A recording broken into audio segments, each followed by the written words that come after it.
Joining me is the Speaker of the Alabama House of Representatives, Nathaniel Ledbetter. Mr. Speaker, thanks for making time. Hey, it's good to be here. Certainly glad to have you at the conference, and it's something we've been planning for almost 2 years. And as chairman of SLC, let me welcome you for that too. How's that?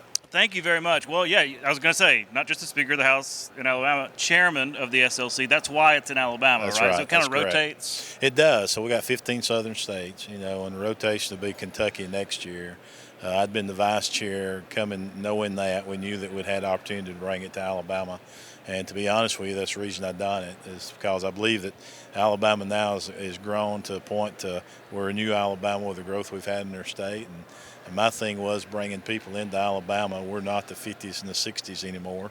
This is 2025, and it's a new day, and I think we've become a new state with the growth we've had and the things that's going on in our state. To show that off, to showcase that, it's been one of my goals, and I'm excited to be able to do that. We've had people that's traveled today from here to Montgomery, from here to Tuscaloosa and to Huntsville.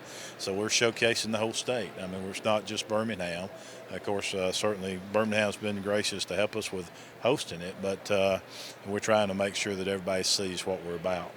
I was going to ask you about that because, Birmingham is kind of the obvious choice as the state's largest city, plus just the sheer number of people to accommodate. How many people are we talking about? More than 1,000, right? Yeah, we're talking about we should have between 1,700 and 1,800 people. Wow. Which is, it's huge. The first day we had registration was the largest one-day registration they'd had, which I think speaks volumes for the program. Our staff worked hard to putting this together along with SLC staff, and I think it really speaks to what they've done. And if you talk to people, we started off the family and I. My thing was I want to open it up at Barber Motor Speedway, because it's a jewel. It's an Alabama jewel, and the response from that's been tremendous. And I don't know how many people was there. I'd say between 1,500 and 2,000 people that night. So it's amazing that we get to showcase our state in such a way. Absolutely. And I think it's important that it's not just in Birmingham, but showing off other parts of the state. And like you said, a unique opportunity that doesn't come along so often. Have there been any, you mentioned the Barber Motorsports. Have there been other highlights of the conference so far that stood out to you in terms of Alabama being able to showcase the progress we have going on here?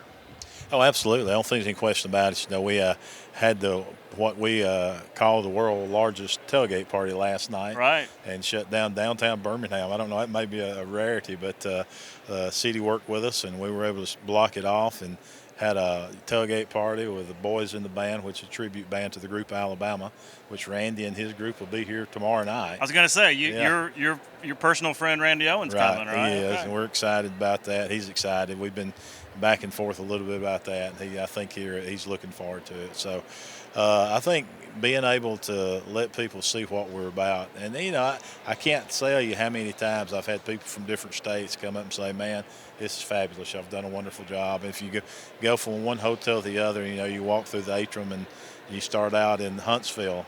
They've got a showcase for Huntsville, right. And then you go from Huntsville to Birmingham, then from Birmingham to Tuscaloosa and Mobile and the Wiregrass, and it's got a little display from all those communities from one end of the state to the other. So I think that was very well thought out, and they've done a tremendous job. Yeah, I like different parts of the state kind of buying in to want to show off. I saw the Wiregrass, all that stuff. Yeah. What about issues? I know this is kind of known as a conference to exchange ideas because we are all in the South. Every state's got different issues and everything, but there are some common threads. Have there any issues that stuck out to you in terms of something that states have in common, maybe can learn from each other? Yeah, to me, I guess the reason I got involved in LCLC to begin with is that very reason, because you have a chance to sit down with other people from different states and network and see what's worked for them or maybe what hadn't worked. Sometimes it's just as important to know what won't work as it is to know what will work. So we do that. We had a meeting this morning. We'll have our executive meeting tomorrow.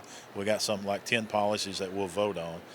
Whether it's energy policies or it's policies as far as transportation, infrastructure.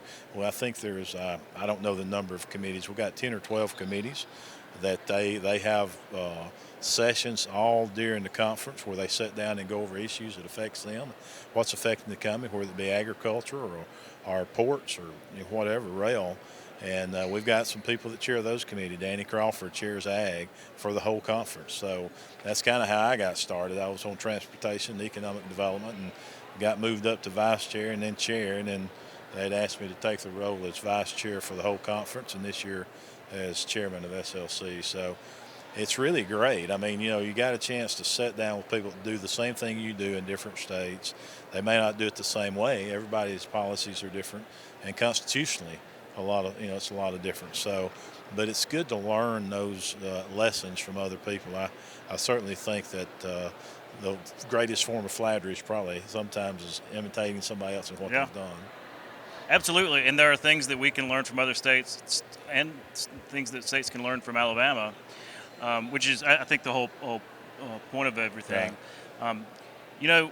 It strikes me, something like this, you've got most of your body here. That's right. It seems like it. Yeah, we do. Absolutely. Most of the House of Representatives, I've seen them walking around. Yeah. Do you hope that folks can come back from this conference with some ideas that maybe y'all can put into motion during the legislative session, whether it's this upcoming one or in the future? Yeah. No, I don't think there's any question about that. I think some of the legislation you've seen us pass, in Rebuild Alabama and some of those other things come from this conference. Okay. Because Georgia had done it, or because North Carolina or Arkansas or Mississippi is doing something similar, or Tennessee. So there's been a lot of conversation about, the tax structure. This morning we talked about that in the meeting. Do we need to get together and try to see what everybody else is doing, what we can accomplish? Everybody's just different. And so I do think that we will pull from that, and you will see legislation every year. We see it every year. Whether last year it was in West Virginia, this year's in Alabama, next year it'll be in Kentucky. So we see it every year where policy is made based on what somebody else has done or the research. Now, SLC does a really good job. I mean, they've got a staff in Atlanta we work with closely. If we got policy issues we need to be looking up or something we need to be doing, they help us do that. So, one thing I will say this, and this morning we did the backpacks where we packed the food for the hunger bank here in the greater Birmingham area. Fight against hunger, yeah. Fight against hunger. We packed over 100 different packages of food that goes to mostly senior citizens in the Birmingham area. And I think this morning showed you had everybody from every state involved. Within 30 minutes, we had packed 100,000 meals. So it's amazing to me what we can accomplish when we work together, not only as the state of Alabama, but as a southeastern region with the 15 southern states. Yeah, absolutely. Well, look, thank you for including us in this. Absolutely. It's been fun to meet folks from other states. We've got some more to go.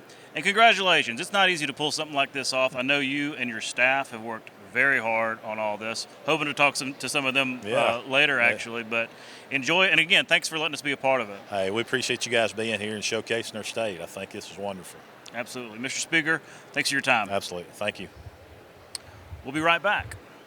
You can watch past episodes of Capitol Journal online anytime at Alabama Public Television's website, aptv.org. Click on the Online Video tab on the main page. You can also connect with Capitol Journal and link to past episodes on Capitol Journal's Facebook page.